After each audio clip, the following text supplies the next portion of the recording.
नमस्कार दर्शक बंधु मु प्रदीप आपण मानक स्वागत करुच्ची आज आउ एक नुआ भिडियो तो वर्तमान जहाँकि ओडिशार दशम श्रेणी रिजल्ट को नहीं बोर्ड तरफ आसीगला एक नुआ एवं गुरुत्वपूर्ण अपडेट जो थे दशम श्रेणी पिला रिजल्ट को नहीं बोर्ड तरफ घोषणा करा जायछि जहाद्वारा तांकर रिजल्ट बाहर तारीख सहित वर्तमान जो डिजिटल सर्टिफिकेट विषय समस्त छात्र छात्री एक गुरुत्वपूर्ण वीडियो आसी जाइछि।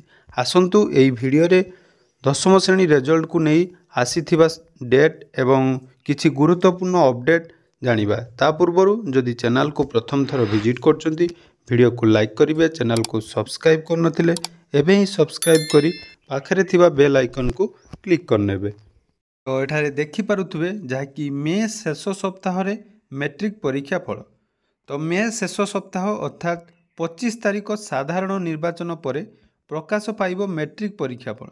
मैट्रिक सह मध्यमा और राज्य मुक्त विद्यालय फल एककालीन प्रकाश पाइब। तो फल प्रकाशन समय रे छात्र छात्री मानकु डिजिटल सर्टिफिकेट संग्रह करें। अर्थात आपण माने जानिथिबे वर्तमान जो दशम श्रेणी छात्र छात्री रिजल्ट बाहर तांकु बोर्ड तरफ डिजिटल सर्टिफिकेट प्रदान करा जिवो। तो सेथिपाई माध्यमिक शिक्षा परिषद जहाँकि वर्तमान चूड़ांत पर्यायर पहुँची बेले केवल डिजिटल सर्टिफिकेट पाइबा संक्रांत एक सचेतनता कार्यक्रम जहाँकि आसंता 18 तारिख रे कटक रे करा जिवो। तो जदि आपण माने कथा हेबे तो प्रत्येक वर्ष पूर्वरु मैट्रिक परीक्षार रिजल्ट मे मास प्रथम सप्ताह रे प्रकाश पाई थाए, किंतु एवर्ष जहाँकि विलंब होबारु पिलामानंक मनरे एवं अभिभावक मनरे नाना प्रकार प्रश्न उंकी मारुची। तो यही रिजल्ट लेट रे बाहर प्रथम कारण रही जहाँकि डिजिटल सर्टिफिकेट। तो सही डिजिटल सर्टिफिकेट एवं साधारण निर्वाचन को रखी विलंब होउची। तेणु आपण मानकर सूचना अनुसार मैट्रिक परीक्षा फल प्रकाश पूर्व बोर्ड परीक्षा कमिटी एक बैठक बसी विभिन्न प्रकार जाकि आलोचना होता है।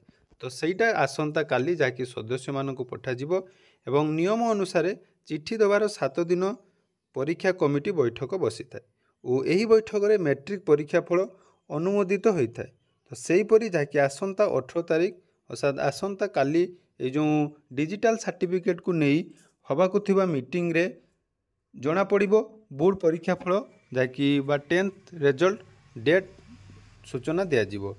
तेणु आपण मानकु कहि रखिबी जे मे मास शेष सप्ताह सुधा जहाँकि आपण मानकर 10th क्लास बा दशम श्रेणी परीक्षा फल प्रकाश पाइब। समस्त छात्र छात्री एवं अभिभावक मानक पई यह थिला बहुत जरूरी सूचना।